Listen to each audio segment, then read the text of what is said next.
And now let's take a look at the situations in Philippines where they're currently observing the Holy Week. And to know more about the conditions in the country, we are now connected with our contributor, Camille Elemia.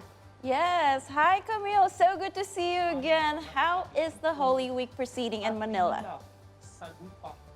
Well, the Holy Week here started last Sunday. We call it Palm Sunday, but today, Maundy Thursday, is the start of the biggest tradition for Filipinos because as you may know, the Philippines is 80% predominantly Catholic. So everyone here, as you can see, people behind me continue to go inside the church. It's part of what we call Visita Iglesia. That's the Spanish for a church visit. And it's a tradition of visiting at least 7 churches anywhere. So anywhere in the country, you can do that. And Filipinos in the provinces and other cities also continue to do that. I did this earlier today and only here in Manila. And quite surprisingly, the traffic here in congested Manila is not so bad. My friends going out, basically they're taking advantage of the break now because of the long weekend. They're all going out to the provinces and we've been stuck for traffic for 6 to 7 hours already. People here, although I must say when I was still a kid, it was very traditional. But now with the modern times, we are seeing some people reducing their intensity when it comes to practicing their Holy Week tradition. But here we can see people, families, children, people of all ages continue to flock here. It's Maundy Thursday.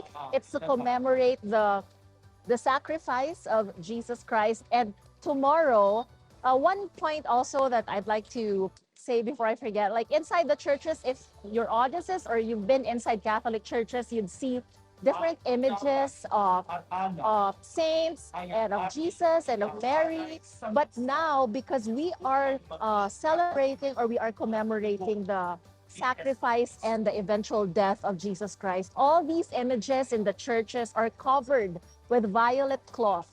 So that's one of a sign to show that the people are also one in suffering. And also tomorrow, it's considered the biggest or the most solemn day of the year for Catholic Philippines. It's Good Friday, and that's at 3 p.m. Jesus was declared dead according to the gospel. So there are no masses and establishments, businesses here nationwide are closed or some of them are operating at a limited capacity. And also many, like I said, many people here just stay at home and pray and also celebrate with family. Here in Indonesia, we are a Muslim majority country, right? And right now we're in the middle of the fasting month, the holy month of Ramadan. Now, we heard that in Catholic, people also do fasting before Passover. Is that right? And if yes, could you please tell us how you do it? It's a common practice as well, but I would say like in the traditions or in the customs, it's not really at the top. But what happens is like people would fast for a week or during the whole Holy Week, and that's their form of repentance or for asking for forgiveness. It's not like the Muslims that you do it daily for the whole month. It's basically just for the whole week. We call it the Lenten season. So that's what Filipinos or Catholics do here. Also, interestingly, on Sunday it will be Easter, right? It will be the day that Jesus will ascend to the throne again. And since the Holy Week for the Catholics coincide with the holy month of Ramadan, we will be covering a kind of very it's a sign and a symbol of religious harmony. A Catholic group on Sunday will go to the Golden Mosque in Manila to share meals with for iftar with Muslim brothers and sisters, and we'll be covering that because it's Catholics are the top citizens here in the Philippines, and number 2 are the Muslims.